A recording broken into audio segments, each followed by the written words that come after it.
उषा के 3 बेटे थे, जिसमें से उसके 2 बेटों की शादी हो रखी थी। अब बारी थी तीसरे बेटे सुमित की। इसलिए जब उषा अपने बेटे सुमित के लिए लड़कियां देखने लगती है, तो वो पंडित से साफ साफ कह देती है, देखिए पंडित जी, मुझे आप पर पूरा भरोसा है। आप मेरे घर के लिए संस्कारी बहू देखेंगे, पर मैं आपसे कुछ कहना चाहती हूँ। हाँ हाँ उषा बहन कहो। इससे पहले भी तो तुम्हारे घर में जो 2 बहू आई हैं, वो मेरी ही ढूंढी हुई हैं। इसी बात का दुख है पंडित जी। खैर छोड़िए, मैं तो आपसे ये कहना चाहती हूँ कि इस बार मेरे घर में जुए वाली बहू ना आए। इससे पहले मेरे 2 बेटों की शादी हुई है और मेरे घर में जो 2 बहुएं आई हैं, उनके सर में बाल से ज्यादा तो जुए हैं। उन दोनों के सर के जुए साफ करते करते मैं परेशान हो चुकी हूँ। उषा बहन माफ करना, पर मेरा काम विवाह करवाना है, ना कि जुएं साफ करना। इसलिए जब मैं विवाह करवाने के लिए लड़की देखता हूँ, तो मैं उनके संस्कार, उनकी शक्ल सूरत और सीरत देखता हूँ, ना कि उनके सर में जुएं। इतना बोलकर पंडित जी वहाँ से चले जाते हैं। अब इसी तरह से कुछ दिन बीत जाते हैं और एक दिन उषा की बड़ी बहू काव्या उषा से कहती है, माँ जी, मेरी नजर में एक बहुत अच्छी लड़की है। देवर जी के साथ उसकी जोड़ी बहुत जचेगी। माफ कर दे बहू, पर तू मेरे बेटे के लिए लड़की मत ही देख। जिस तरह से तेरे सर में जुए की रेलगाड़ी चलती है, मैं नहीं चाहती उसी तरह से मेरे घर की तीसरी बहू भी जुए वाली आ जाए। पर माँ जी, उसके सर में जुए नहीं है। काव्या अपने सर को खुजाते हुए अपनी सास से बोली रही होती है कि अपनी बहू को बंदरों की तरह सर खुजाता देख उषा को गुस्सा आ जाता है और वो बिना उसकी बातें सुने वहाँ से चली जाती है। अब इसी तरह से कुछ महीने बीत जाते हैं और एक दिन सुमित आधी रात को छुपकर किसी से बात कर रहा होता है। ये सब कुछ उषा अपनी आंखों से देख लेती है और सुमित से कहती है, क्यों रे, इतनी रात को आखिर तू किससे छुप छुप कर बात कर रहा है? बता, कौन है वो लड़की? माँ कोई लड़की नहीं है, मैं अपने दोस्त से बात कर रहा था। अगर कोई लड़की पसंद है तो तू मुझे बता दे। मुझे क्या पता, मैं तेरी शादी उसी लड़की से करवा दूं। पर अगर तूने नहीं बताया तो फिर सोच ले, तेरी शादी वहीं होगी बेटा, जहां मैं चाहूंगी। अपनी माँ की बात सुनकर सुमित कुछ देर तक सोच में पड़ जाता है और तभी वहाँ उषा की दूसरी बहू नेहा अपना सर जोर जोर से खुजाते हुए वहाँ आती है और अपनी सास से कहती है, माँ जी देखिए ना, मेरे सर में सुबह से इतनी ज्यादा खुजली हो रही है। अब तो मुझे नींद भी नहीं आ रही। लगता है कि दीदी के साथ सोने का नतीजा है। उनके सिर के जुए मेरे सिर में आ चुके हैं। मेरे जुए निकाल दीजिए माँ जी। नेहा अपनी सास से जुए निकालने के लिए बोली रही होती है कि तभी वहाँ काव्या आ जाती है और जैसे ही काव्या सुनती है कि उसकी वजह से नेहा के सर में जुए हो गए हैं, तो काव्या नाराज हो जाती है और सर खुजाते हुए नेहा से कहती है, अरे नेहा, तुम ये क्या बकवास कर रही हो? तुम मेरे साथ कब सोई? और वैसे भी मेरे सर के जुए मेरे ही सर में रहते, वो किसी गैर के सर में नहीं जाते। अगर आपके जुए आपके ही सिर में रहते ना, तो उस दिन आप सासू माँ को पकोड़े दे रही थी, तो प्लेट में जुए कैसे आ गए? उस दिन मेरे जुए ने मेरा खून ज्यादा पी लिया था, जिस वजह से उसे चक्कर आ गया था, समझी तुम? और एक बात, मेरे सर में अब जुए नहीं है। कल ही माँ जी ने मेरे सर की सफाई करी थी, एक एक जुओं को भगवान के पास भेजा था। माँ जी, ये क्या सुन रही हूँ मैं? कल आपने दीदी के सिर से सारे जुए निकाल दिए और मेरे सिर के जुए ऐसे ही रहने दिया आपने। ये तो नाइंसाफी है ना। अरे चुप करो तुम दोनों। मैं यहाँ दोनों के जुए निकालने के लिए नहीं बैठी हूँ। मैं अपने बेटे से कुछ जरूरी बात करने के लिए आई थी, पर तुम दोनों हर समय मुंह उठाकर आ जाती हो, सर खुजाते हुए मेरे पास। निकलो अब यहाँ से। इस तरह से उषा अपनी दोनों बहुओं को वहाँ से भेज देती है और अपने बेटे से बात करने लगती है, जिसके बाद उषा को पता चलता है कि सुमित सुनैना नाम की लड़की से प्यार करता है। अब क्या था, अब बिना कोई देरी उषा सुमित का रिश्ता सुनैना के घर ले जाती है। सुनैना बेटा, जितना तुम्हारे बारे में मैंने सुना था, तुम तो उससे बहुत ज्यादा सुंदर हो। उषा सुनैना से बात कर ही रही होती है। इसी बीच उषा की दोनों बहुएं अपना सर खुजाते हुए धीरे से बोलती है, ये मेरे सर के जुए बाहर आकर इतने एक्साइटेड क्यों हो जाते हैं? सही कह रही हो दीदी, मेरे सिर में भी बहुत खुजली हो रही है। अगर यहाँ हमारे सर से जुए बाहर नहीं निकले तो माँ जी की बहुत बेइज्जती होगी और फिर माँ जी हमें कहीं लेकर नहीं जाएगी। उषा की दोनों बहुएं आपस में बात करके सर खुजाई रही होती है, तो वहीं सुनैना भी अपना सर खुजाने लगती है और मन ही मन खुद से कहती है, अरे कल ही तो माँ ने मेरे सिर से जुए निकाले हैं, और माँ तो कह रही थी कि जुएं कम हो चुकी हैं। फिर आज मुझे इतनी ज्यादा खुजली क्यों हो रही है? कहीं मेरी होने वाली सास को पता न चल जाए कि मेरे सिर में जुओं का मेला लगा हुआ है। अरे बेटा क्या हुआ, तुम बार बार सर पर हाथ क्यों रख रही हो? वो माँ जी, चुन्नी रखने की आदत नहीं है और चुन्नी बार बार सिर से सरक रही है, उसे ही संभाल रही हूँ। सुनैना की ये बात सुनकर उषा कुछ नहीं कहती और तभी उसकी नजर अपनी दोनों बहुओं पर पड़ती है और वो देखती है कि उसकी दोनों ही बहू बार बार अपना सर खुजा रही है। पर क्योंकि उषा बाहर थी इसलिए वो अपनी दोनों बहुओं को कुछ नहीं कह पाती। अब जैसे ही उषा बिस्किट उठाती है तो वो देखती है कि बिस्किट में जू चल रही है। ये देखकर उषा को बहुत गुस्सा आता है और वो धीरे से अपनी बड़ी बहू के कान में कहती है, बहू, मैंने तुझे कितनी बार बोला है अपने जुओं को संभाल कर रख। देख तेरे जुए फिर से बाहर आ गए। हमारी और बेइज्जती हो, इससे अच्छा होगा कि हम यहाँ से चले जाएं। पर माँ जी, ये मेरे सर के जुए नहीं है। क्यों? तू क्या अपने सर के जुओं को पहचानती है? हो ना हो ये जुए तुम दोनों में से ही किसी एक के हैं। क्या हुआ माँ जी, आप बिस्किट क्यों नहीं खा रही? वो बेटा, मुझे बिस्किट बिल्कुल पसंद नहीं है। अच्छा हम लोग चलते हैं, बहुत लेट हो रहा है। इतना बोलकर उषा बहाने मारकर वहाँ से चली जाती है। उषा के जाने के बाद सुनैना की जान में जान आती है और वो लंबी सांस लेते हुए खुद से कहती है, थैंक गॉड, किसी को पता नहीं चला कि मेरे सिर में जुए हैं। जहाँ नैना भगवान को शुक्रिया अदा करती है तो वहीं घर पहुंचकर उषा अपनी दोनों बहू की क्लास लगा देती है। अब समय यूं ही बीतता जाता है और बहुत जल्द सुनैना की शादी सुमित से हो जाती है और शादी वाले दिन सुमित सुनैना के लिए गजरा लेकर आता है। सुनैना, मैं तुम्हारे लिए गजरा लेकर आया हूँ। लाओ, मैं अपने हाथों से तुम्हारे बालों में गजरा लगा दूं। आप रहने दो, मैं खुद ही लगा लूंगी। अरे जब मैं कह रहा हूँ ना कि मैं लगा देता हूँ, चलो पीछे मुड़ो। इतना बोलकर सुमित अपने हाथों से सुनैना के सर में गजरा लगाने लगता है और वो तभी देखता है कि सुनैना की उसके सर पर बहुत सारे जुए रेंग रहे हैं। ये देखकर सुमित का मन अजीब सा हो जाता है और वो जोर से बोलता है, छी सुनैना, तुम्हारे सर में बाल से ज्यादा जुए हैं। अगर मेरी माँ को पता चल गया कि उनकी तीसरी बहू के सर में भी जुए हैं तो वो तो मरी जाएगी।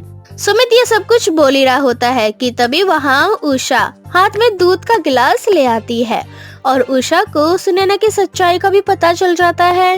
हे भगवान, तूने मेरी किस्मत में कैसी 3 जुए वाली बहू लिख दी। पहले ही अपनी 2 जुए वाली बहुओं से मैं परेशान थी और अब ये तीसरी भी आ गई। इस तरह से उषा की तीनों बहुएं जुए वाली हो जाती है और उषा अपना सर पकड़कर बैठ जाती है और अपनी किस्मत को कोसने लगती है। शालिनी, जो कि अपनी शादी को लेकर बहुत एक्साइटेड थी, उसने बिना रिश्ता फिक्स हुए शादी को लेकर खूब सारे अरमान संजो रखे थे।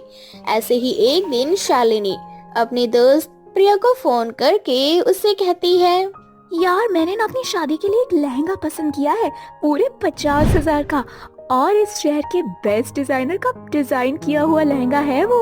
अरे वाह, क्या बात है, तू तो बड़ी ही छुपी रुस्तम निकली। रिश्ता पक्का हो गया और तूने बताया ही नहीं, सीधा अब लहंगा फिक्स हो रहा है। वाह रे तेरी दोस्ती शालिनी मैडम। अरे तो पागल है क्या, मेरी शादी अभी फिक्स नहीं हुई है। मैंने अपनी शादी को लेकर बहुत सारे ख्वाब सजा रखे हैं, उसे ही पूरा करने की सोचती हूँ। हे भगवान, सही में 5 रुपए का प्रसाद चढ़ाकर भगवान से अच्छे दोस्त मांगे थे, लेकिन इतने अमाउंट में तेरे जैसे ही दोस्त मिलेंगे। तू ना मेरा मजाक मत बना। हर लड़की शादी को लेकर खूब सारे सपने सजा के रखती है। मेरी तो ख्वाहिश है कि मेरी शादी ठंड में हो, हम दोनों पति पत्नी हनीमून पर जाएं, ठंड के मौसम में सारी चीजों को एंजॉय करें। वाह रे तेरे सस्ते सपने। भगवान से प्रार्थना करूंगी कि मेरी सहेली की शादी ठंड में ही हो, क्योंकि ऐसी उसकी इच्छा है। और अब ना मुझे काम करने दे, क्योंकि मेरे पास तेरे इन फालतू सपने के लिए समय नहीं है। हाँ जाना, तेरे लिए सपने सस्ते होंगे, मेरे लिए ये सब बहुत ज्यादा कीमती है। और अब फोन रख, परेशान करती रहती है मुझे। ऐसे ही समय बीतता जाता है। एक दिन शालिनी के घर उसकी कजिन सिस्टर मिनी की शादी का इनविटेशन आता है।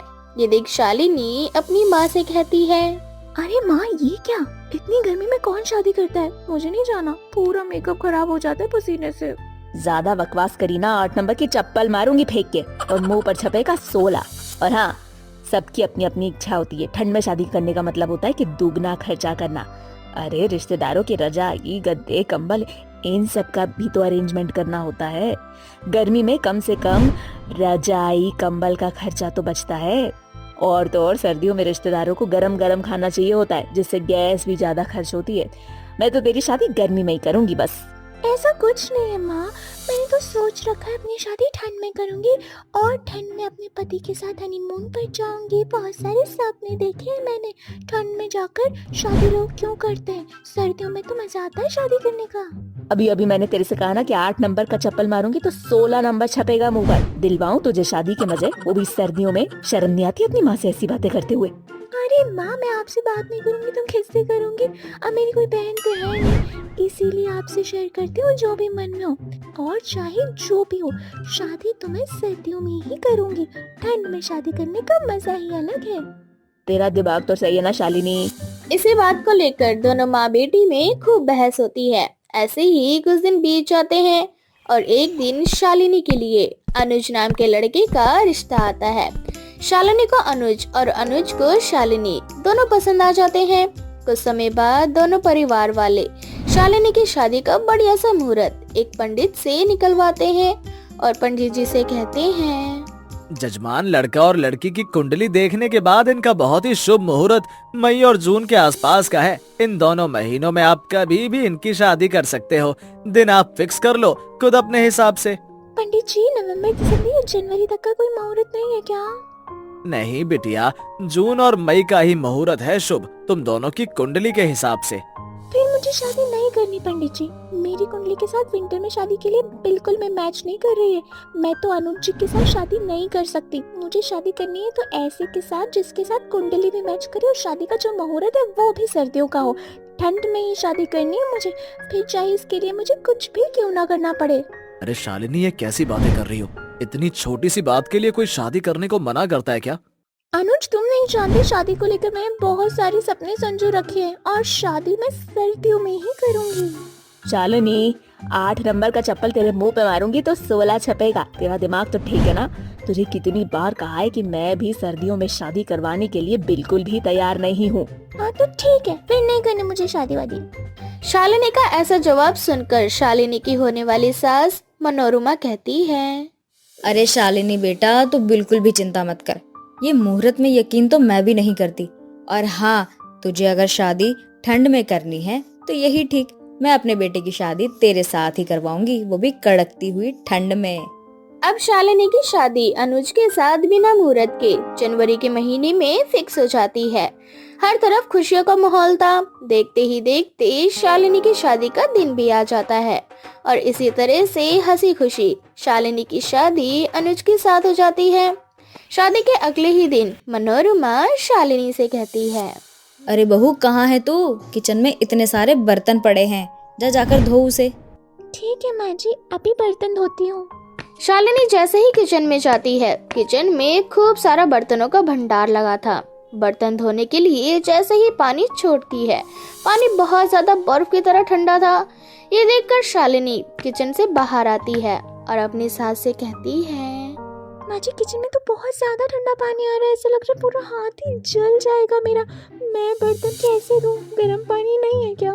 अरे नहीं बहू, ठंड में पानी ज्यादा ठंडा हो जाता है। और वैसे भी तुझे तो ठंडी चीजें बहुत पसंद है। तू एक काम कर, ठंडे पानी से ही बर्तन धो।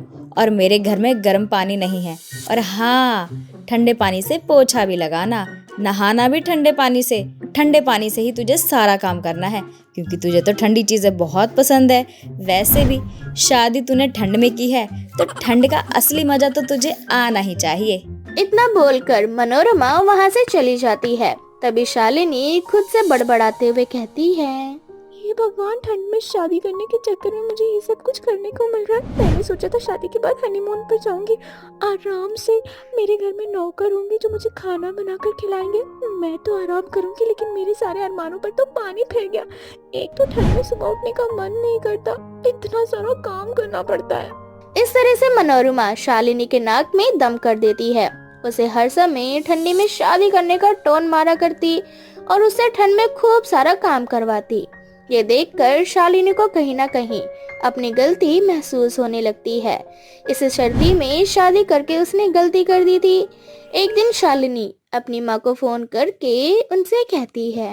माँ, मुझे लग रहा है सर्दी में शादी करके मैंने गलती कर दी। एक तो मुझे घर का काम करना नहीं आता, ऊपर से अचानक वो भी सर्दियों के मौसम में मुझे काम करने को मिल रहा है। मेरी हालत खराब हो रही है। अगर आपके कहे अनुसार गर्मियों में मैं शादी कर लेती तो धीरे धीरे करके काम करने की हैबिट भी बन जाती, फिर मुझे इतनी दिक्कत नहीं होती। अब मुझे बहुत दिक्कत हो रही है माँ। कोई बात नहीं बेटा, ये सर्दियों में शादी करने का तो असली मजा है। शालिनी गुस्से में फोन रख देती है। फिर शालिनी को एहसास होता है कि अक्सर बड़े जो कहते हैं वही सही होता है। रामगढ़ नाम के एक छोटे से गांव में कुछ गांववासी रहा करते थे, परंतु उस गांव में एक सिरकटी चुड़ैल का साया था जो किसी भी टाइम आकर किसी भी व्यक्ति को अपने साथ उठा कर ले जाया करती थी और उसके सर को काट कर फेंक दिया करती। ऐसे ही एक दिन भोला नाम का एक व्यक्ति रात को काम पर से घर की ओर जा रहा होता है। हे भगवान, मेरी रक्षा करना। कितनी रात हो चुकी है और इतनी रात को अंधेरे में मैं अकेले घर जा रहा हूँ। कहीं मुझे वो सरकटी चुड़ैल ना मिल जाए और अपनी तरह मेरा सर काट कर ना फेंक दे। भोला भगवान का नाम लेते हुए आगे बढ़ ही रहा होता है कि तभी उसके सामने हवा में उड़ती हुई उसके सामने सरकटी चुड़ैल आ जाती है और जोर जोर से हंसते हुए भोला से बोलती है, हा, हा, हा, हा, क्यों रे भोला, घर जा रहा है? तुम जाने दोगी तब तो घर जाऊंगा। तुम तो रास्ते में ही मेरे सामने आकर खड़ी हो गई हो, अपना सर अपने हाथों में लिए। अरे तू तो बड़ा ही तेज है, बेकार ही तेरा नाम भोला रखा हुआ है। अब ले पकड़ मेरा सर और चल मेरे साथ। इतना बोलकर चुड़ैल अपना सर भोला के हाथ में थमा देती है और भोला उसका सर अपने हाथों में लिए कांपने लगता है। भोला डरते हुए चुड़ैल से बोलता है, दुष्ट सिर कटी चुड़ैल, छोड़ दे मुझे। तू मुझे अपने साथ कहाँ लेकर जा रही है? मुझे मेरे घर जाने दे, नहीं तो मैं तुझे मार डालूंगा। अरे ओ भोला, मैं तो पहले से ही मरी हुई हूँ, अब तू मुझे क्या मारेगा? इतना बोलकर चुड़ैल भोला को जंगल में ले जाती है और उसकी गर्दन उसके धड़ से अलग कर देती है और भोला का सिर काटकर गांव के चौराहे में जाकर गिर जाता है। सुबह जब सभी लोग उठते हैं, भोला का कटा हुआ सर गांव के चौराहे पर देखकर सभी गांव वाले आपस में बात करते हुए बोलते हैं, हे भगवान, चुड़ैल ने भोला को भी मार डाला। गाँव वालों, अब हमें उस चुड़ैल से बचकर रहना होगा। अब हम सभी गांव वाले रात को ना ही अपने घर से बाहर निकलेंगे और ना ही अपने घर आएंगे। अगर उस चुड़ैल ने हमें देख लिया तो वो हमें भी भोला की तरह मार डालेगी। तुम सही बोल रहे हो, अब हम सब गांव वालों को चौकन्ना रहना होगा। अब सभी गांव वाले रात को घर से निकलना और रात को घर आना बंद कर देते हैं, परंतु अब सर कटी चुड़ैल गांव वालों को दिन में अकेला देखकर उन्हें भी घेर लिया करती। ऐसे ही एक दिन हरिया नाम का एक व्यक्ति खेती करके घर जा रहा होता है। उसे देखकर सिर कटी चुड़ैल उसके सामने आ जाती है। अपने सामने सर कटी चुड़ैल को देखकर हरिया के तोते उड़ जाते हैं और वो चिल्लाने लगता है, अरे ओ गाँव वालों, जल्दी से यहाँ आकर मुझे बचाओ, वरना ये सर कटी चुड़ैल मेरा भी सर काट देगी। अरे ओ हरिया, क्यों इतना शोर मचा रहा है? मरना तो तुझे है ही, तो क्यों नहीं शांति से मर जाता? ले पकड़ मेरा सर। मुझे जाने दे चुड़ैल, मुझे अभी नहीं मरना। अरे कोई मुझे बचाओ इस सर कटी चुड़ैल से, नहीं तो ये मुझे भी भोला की तरह मार देगी। हरिया बोल ही रहा होता है कि तभी उसकी नजर चुड़ैल के हाथों में उसके कटे हुए सर पर पड़ती है। ये देखकर हरिया बेहोश होकर जमीन पर गिर जाता है और जब उसकी आंखें खुलती है तो वो अपने आसपास गांव वालों को देखता है और खुद को चुंटी काटते हुए गांव वालों से बोलता है, अरे गाँव वालों, देखो मैं जिंदा हूँ। इसका मतलब वो चुड़ैल मुझसे डरकर भाग गई। मैंने उस चुड़ैल को भगा दिया। अरे वाह भैया, तुम तो चुड़ैल को देखकर बेहोश हो गए थे। तुम्हारी रक्षा तो हम गाँव वालों ने मिलकर करी है। जब हमने तुम्हारी आवाज सुनी तो हम सभी गांव वाले लाठी लेकर तुम्हारे पास आए और वो चुड़ैल हमें देखकर भाग गई। अरे गांव वालों, इससे एक चीज तो पता चल गई, चुड़ैल अकेले ही शिकार करती है। अगर हम साथ में रहे तो वो चुड़ैल हमारा कुछ नहीं बिगाड़ सकती। इसलिए अब हम चैन से जिएंगे, परंतु अब हम कभी भी कहीं भी अकेले नहीं आएंगे जाएंगे, क्योंकि वो चुड़ैल अकेले में हमें अपना शिकार बना सकती है। गाँव वालों, याद रखना, कोई अकेला नहीं जाएगा। अब सारे गांव वाले चुड़ैल के आतंक से कम डरने लगते हैं और कहीं भी अकेले नहीं आते जाते। अब वो सभी जब भी जाते तो साथ में ही आते जाते और अपना सारा काम किया करते। ऐसे ही एक दिन फिर से हरिया अपने दोस्त बिरजू के साथ काम करके घर आ रहा होता है, परंतु बिरजू का घर रास्ते में पहले पड़ जाता है। दोस्त, आज तुम मेरे घर रुक जाओ। अगर तुम यहाँ से अकेले अपने घर गए तो वो चुड़ैल फिर से तुम्हारे पीछे पड़ जाएगी।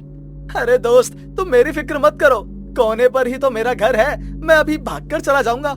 इतना बोलकर हरिया जाने लगता है, परंतु बिरजू को उसकी फिक्र होती है। हरिया जैसे ही आगे बढ़ता है, सरकटी चुड़ैल उसके सामने अपना सर लेकर आ जाती है। हरिया बहुत ज्यादा डर जाता है और चिल्लाने लगता है। उसकी आवाज सुनकर बिरजू गांव वालों के साथ वहां पहुंचता है और उस चुड़ैल को भी गांव वाले मिलकर घेर लेते हैं। जिसके बाद गांव के एक तांत्रिक बाबा आते हैं और चुड़ैल के ऊपर माता रानी का लाल सिंदूर फेंकते हैं, जिससे चुड़ैल कमजोर पड़ जाती है। उसके हाथों से उसका सर जमीन पर गिर जाता है। जिसके बाद चुड़ैल बाबा से बोलती है, बाबा, अब तुमने गांव वालों के साथ मिलकर मुझे पकड़ा है। तूने अगर मुझे छोड़ दिया तो मैं और ज्यादा खूंखार हो जाऊंगी, फिर कोई भी मुझसे नहीं बच पाएगा। और तो मैं तुझे दूंगा ही चुड़ैल, पर तू मुझे ये बता कि तू ये सब क्यों कर रही है? क्यों इन मासूम गांव वालों को इतना सता रही है? बाबा, मैं इंसान वालों को सता नहीं रही हूँ, बल्कि अपने दर्द को कम कर रही हूँ। जब से मैं चुड़ैल बनी हूँ तब से मुझे दर्द होता है, और अगर मैं किसी इंसान को नहीं मारती तो मेरा दर्द इतना ज्यादा बढ़ जाता है कि मैं तड़पने लगती हूँ। मैं मारना नहीं चाहती थी, परंतु कुछ साल पहले जब मैं सुनार की दुकान से सोना लेकर लौट रही थी, तभी कुछ डाकू आए और उन्होंने मुझसे मेरे सारे जेवरात छीन लिए। मैं किसी को उन डाकू का सच न बता सकूं, इसीलिए उन डाकुओं ने मेरा सर धड़ से अलग कर दिया। बस तभी से मैं चुड़ैल बनकर गांव वालों को सताने लगी, क्योंकि हर रात को मुझे वही दर्द होता है जो दर्द मुझे मरते समय हुआ था। बस इसीलिए मैं लोगों को मारती हूँ। बाबा, मुझे मुक्ति चाहिए, मुझे मुक्ति दे दो। ठीक है, मैं तुझे मुक्ति दूंगा ताकि तू अपने दर्द से आजाद हो जाए। अब बाबा सभी गांव वालों के साथ मिलकर एक पूजा करते हैं और हवन कुंड में चुड़ैल का सर डाल देते हैं। चुड़ैल का सर जलते ही चुड़ैल की आत्मा को शांति मिल जाती है और वो मुक्त हो जाती है, जिसके बाद सभी गांव वाले चैन की जिंदगी जीने लगते हैं।